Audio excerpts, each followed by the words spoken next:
ನಂದಿ ಗ್ರಾಮದ ಹಿಂದೂ ಜನ ನನ್ನನ್ನ ಮತ್ತೆ ಗೆಲ್ಲಿಸಿದ್ದಾರೆ.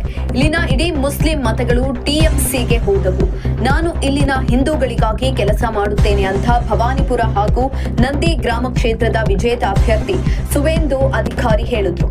ಎರಡೂ ಕ್ಷೇತ್ರಗಳಲ್ಲಿ ಭರ್ಜರಿ ಗೆಲುವು ಸಾಧಿಸಿದ ಬಳಿಕ ಮಾಧ್ಯಮಗಳೊಂದಿಗೆ ಮಾತನಾಡಿದ ಅವರು, ಭಾರೀ ಮತಗಳ ಅಂತರದಿಂದ ಚುನಾವಣೆಯಲ್ಲಿ ಗೆದ್ದಿದ್ದೇನೆ.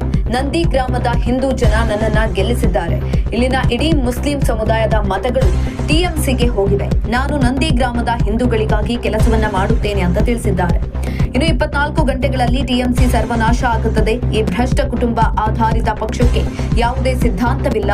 ನಾವು ಗೃಹ ಸಚಿವ ಅಮಿತ್ ಶಾ ಪ್ರಣಾಳಿಕೆಯಲ್ಲಿ ಘೋಷಿಸಿದ ಮತ್ತು ನರೇಂದ್ರ ಮೋದಿ ಅವರು ಮತ್ತೆ ನೀಡಿದ ಭರವಸೆಗಳನ್ನ ಪೂರ್ಣಗೊಳಿಸುವ ಕೆಲಸ ಮಾಡುತ್ತೇವೆ ಅಂತ ಆಶ್ವಾಸನೆಯನ್ನ ಕೊಟ್ಟಿದ್ದಾರೆ. ಇನ್ನು ಟಿಎಂಸಿ ಭದ್ರಕೋಟೆಯಾಗಿದ್ದ ಭವಾನಿಪುರದಲ್ಲಿ ಈ ಬಾರಿ ಹಾಲಿ ಸಿಎಂ ಮಮತಾ ಬ್ಯಾನರ್ಜಿ ಅವರನ್ನ ಸುವೇಂದು ಅಧಿಕಾರಿ ಸೋಲಿಸಿದ್ದಾರೆ. ಬರೋಬ್ಬರಿ 15,105 ಮತಗಳ ಅಂತರದಿಂದ ದೀದಿ ಅವರನ್ನ ಪರಾಭವಗೊಳಿಸಿದ್ದಾರೆ.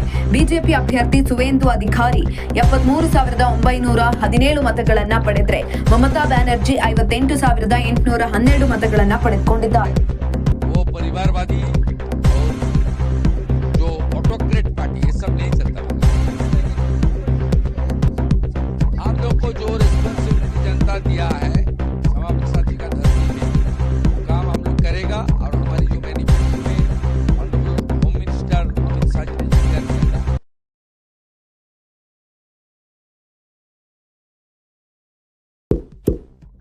ಇಂತಹ ಇನ್ನಷ್ಟು ವಿಡಿಯೋಗಳಿಗಾಗಿ ಲೈಕ್ ಮಾಡಿ, ಫಾಲೋ ಮಾಡಿ, ಶೇರ್ ಮಾಡಿ.